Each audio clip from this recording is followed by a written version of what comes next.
নোয়াখালী ৬ আসনে তো হান্নান মাসুদ নির্বাচন করতেছে জাতীয় সংসদ নির্বাচন।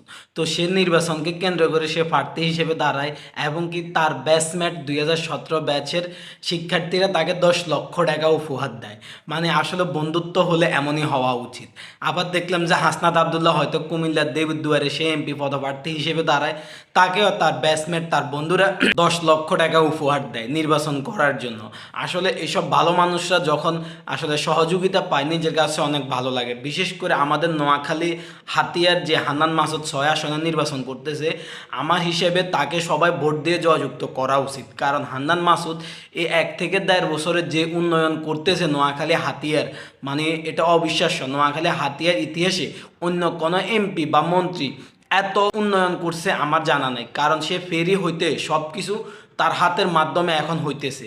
তো আমি নোয়াখালী হাতিয়াবাসীর মানুষদের কাছে অনুরোধ করব যে আপনারা দলমত নির্বিশেষে হান্নান মাসুদকে নির্বাচিত করেন। কারণ সে যদি নির্বাচিত হয় সে আপনাদের হাতিয়ার জন্য অনেক কাজ করতে পারবে উন্নয়নমূলক।